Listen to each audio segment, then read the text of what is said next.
आइए जानते हैं विपक्ष संगठित होकर देश को 90 के दशक में ढकेलने की साजिश क्यों रच रही है।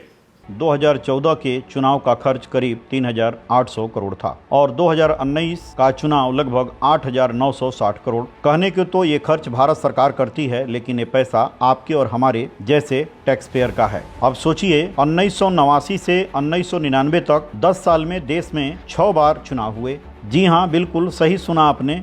जो चुनाव 10 साल में सिर्फ 2 बार होने वाले थे, वो 6 बार हुआ। सोचिए देश का कितना पैसा बर्बाद हुआ होगा। इस बर्बादी में सबसे ज्यादा योगदान कांग्रेस का है। गठबंधन की सरकारें बनाने और तोड़ने में कांग्रेस ने खूब योगदान दिया और पटना में महागठबंधन की रैली से एक बार फिर वही करने की कोशिश कर रही है। गठबंधन से फायदा सिर्फ इनका होगा, देश का नहीं। इसका इतिहास गवाह है। पहली गठबंधन की सरकार विश्वनाथ प्रताप सिंह 1989 में हुए आम चुनाव में बोफोर्स घोटाले के चलते कांग्रेस को बहुमत हासिल नहीं हुई, जिसके बाद राष्ट्रीय मोर्चा के नेता बीपी सिंह गठबंधन सरकार, जिसका नाम नेशनल फ्रंट था, वो इसके मुखिया बने, जिन्हें बीजेपी और वामपंथी दलों का भी समर्थन हासिल था। लेकिन इस गठबंधन सरकार की गाड़ी महज 11 महीने खींच पाई। बीपी सिंह की सरकार ने बाद में दबाव के चलते लालू से एडवाणी जी की रथ यात्रा पर रोक लगाने के लिए अरेस्ट कर लिया। बीजेपी ने समर्थन हटाने की बात कही और कांग्रेस ने अपनी चाल चलनी शुरू कर दी। कांग्रेस ने शरद पवार और मुलायम सिंह यादव के साथ मिलकर एक ऐतिहासिक षड्यंत्र रचा। चंद्रशेखर की सरकार राजनीतिक अस्थिरता के समुद्र में डुबकी। बीपी सिंह की सरकार गिरना तय था। इन्हीं की पार्टी के एक नेता चंद्रशेखर को पीएम पद चाहिए था। चंद्रशेखर ने 64 सांसदों के साथ एक नई पार्टी समाजवादी जनता दल बनाई और मौके का फायदा उठाते हुए पीएम बन गए। कैसे? क्योंकि राजीव गांधी के नेतृत्व वाली कांग्रेस, मुलायम और शरद पवार ने सरकार बनाने के लिए समर्थन दिया था। सरकार बनते ही सभी में मंत्रियों और अपने अपने मनचाहे अधिकारियों की पोस्टिंग के लिए खींचातानी हुई और बोफोर्स कांड के साथ साथ पनडुब्बी घोटाला और एयरबस A320 डील पर जांच रुक सी गई। लेकिन कुछ ही महीनों में जासूसी का आरोप लगाकर राजीव गांधी ने समर्थन वापस खींच लिया, जिसके बाद महज 1.5 साल में दोबारा से चुनाव हुआ और इसी साल देश का बजट भी पास नहीं हो पाया। सोचिए, जब देश आर्थिक समस्याओं से गुजर रहा था और सोना गिरवी रखने की नौबत थी, पीवी नरसिम्हा राव 1991 में मध्यावधि चुनाव कराने पड़े, जिसके दौरान राजीव गांधी की हत्या हुई।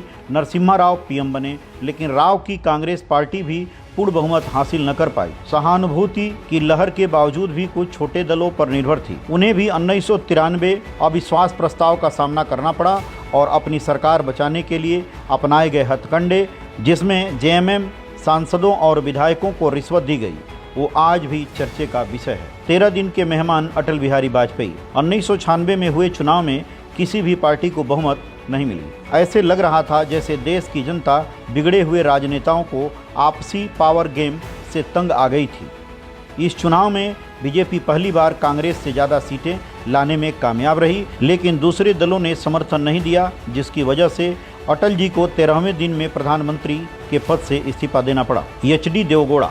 वाजपेयी जी की सरकार गिरते ही कांग्रेस फिर एक बार हरकतों में आ गई और CPIM के ज्योति बसु के पास सीएम पद का प्रस्ताव लेकर गई। जब उन्होंने मान लिया कि तब कुछ ही घंटों में 1 जून 1996 के दिन जनता दल के नेता HD देवगौड़ा ने संयुक्त मोर्चा गठबंधन के बलबूते पर अपनी सरकार का गठन किया।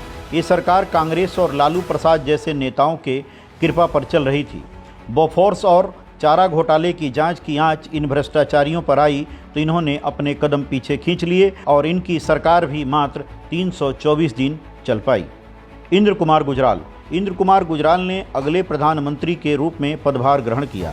कांग्रेस इस सरकार को बाहर से समर्थन दे रही थी, लेकिन यहाँ भी कांग्रेस ने धोखा दिया और कांग्रेस को गिरा दिया। वो करीब 11 महीने इस पद पर रहे। जब धोखे से गिराई सरकार 1998 में एक बार फिर अटल बिहारी वाजपेयी प्रधानमंत्री बने, तो उस समय जयललिता ने अपने खिलाफ चल रहे भ्रष्टाचार के मामले को वापस लेने और DMK के खिलाफ कार्रवाई करने के लिए अटल बिहारी वाजपेयी पर दबाव बनाया, तो वे उस दबाव के आगे नहीं झुके। इसका नतीजा यह हुआ कि संसद में बीजेपी की सरकार एक वोट से हार गई। इस विश्वास मत के दौरान जयललिता की पार्टी ने समर्थन वापस ले लिया। देश को झेलना पड़ा नुकसान। देश में कभी भी गठबंधन की सरकार सफल नहीं हुई। 90 के दशक में 6 बार चुनाव हुए, फिर यूपीए के 10 साल के शासनकाल ने देश को बर्बाद करने में कोई कसर नहीं छोड़ी। इस दौरान देश को बहुत से आर्थिक नुकसान का सामना करना पड़ा। एक तरफ जहां बार बार चुनाव का खर्च उठाना पड़ रहा था, तो वहीं कुछ कंपनियां भी देश से निकलने का मन बना चुकी थीं। केंद्र में हमेशा मजबूत सरकार होनी चाहिए, तभी तो देश का विकास होगा। आपको यह खबर कैसा लगा, कमेंट बॉक्स में कमेंट करके ज़रूर बताएं। साथ ही क्राइम रिव्यू यूट्यूब चैनल को सब्सक्राइब करना न भूलें।